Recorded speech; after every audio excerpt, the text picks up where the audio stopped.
The very mention of the word love invokes diverse emotions from people. For some, it's positive emotion based on the love experiences of their lives. So when you say love, some people are so excited because they've had so many positive experiences. They've had the love of their parents, they've had the love of their siblings, they've had the love of friends, of mentors, of neighbors. So when you mention love, they're like, oh wow, love. For some, it's a negative emotion based on the love experiences of their life. So for some also, when you mention love, it's like, love. Because they probably grew up in a family where there was no love. They probably grew up in a family where there's sibling rivalry. They probably grew up in a family where there is no father or there is no mother. They probably grew up as orphans. They probably grew up having to stay with guardians that abuse them. They probably grew up not having friends, going to school, being bullied. So every time you mention love, they're like, I beg, they don't understand what you're talking about. For some, it's confusion. What exactly is this love? What's love? For some, it's indifference. They don't even care. Love, as far as they are concerned, it's not their business. It's not something they want to spend time on. They are thinking of money and survival. They are talking love. For some, it's denial. And you hear them say things like, there is no such thing as love. So when you mention, say, which love was love? Is there really love? Is there really love? It's as if they are fighting you. Regardless of your experience in the world of love, there is something for you in this masterclass. We have different sets of people in the world of relationship. When we talk about relationship, there are different sets of people. And each of this group of people, you need to find where you belong because there is something for you. Number one, we have those that are expecting to find true love and get married. So there are many of you listening to me right now. Your desire this year is to find love. Your desire this year is to get married.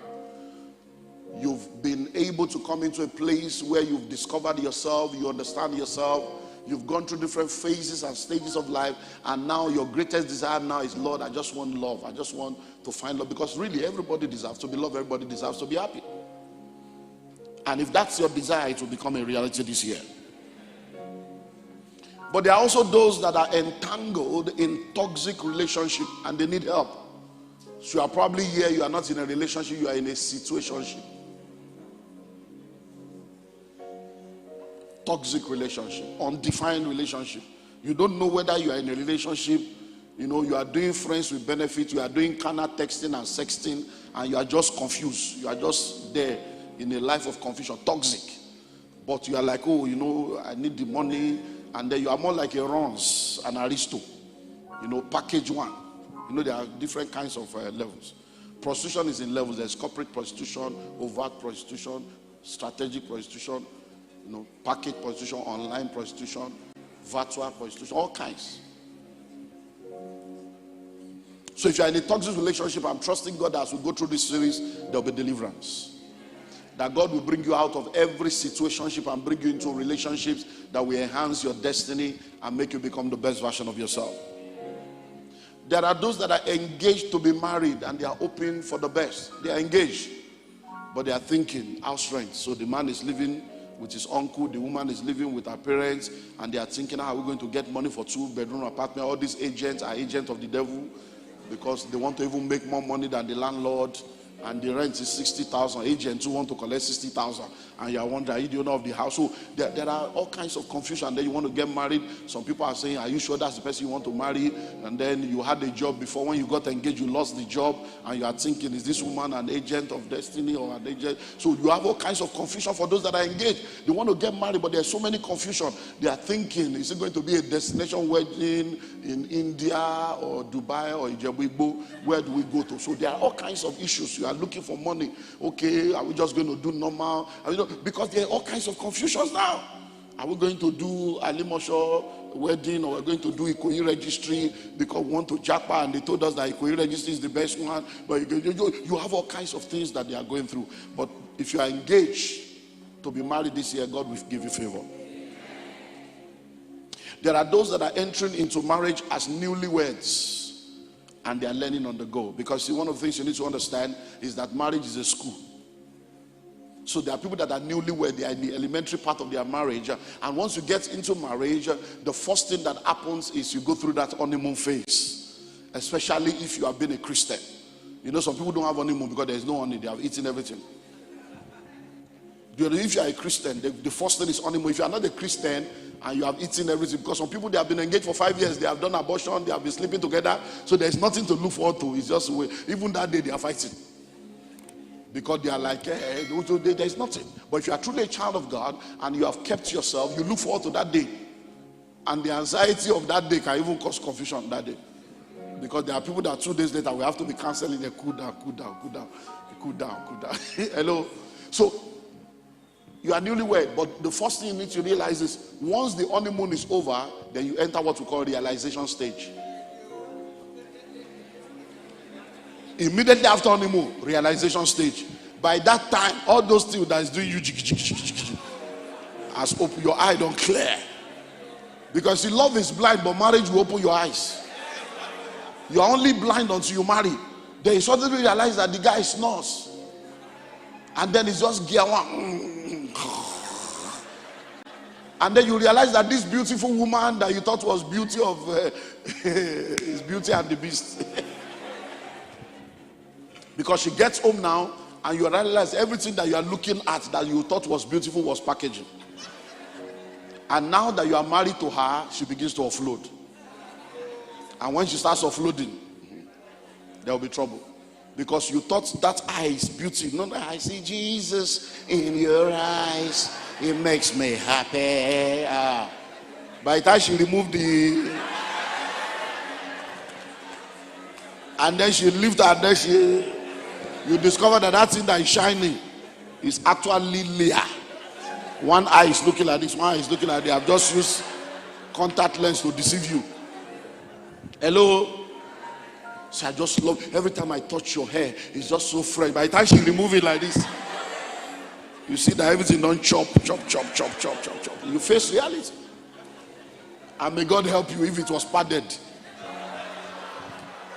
You are thinking there's something voluptuous. And then you get there, you just and everything is flat. And then you see, Lord have mercy, Lord have mercy, Lord have mercy on me. And you have entered.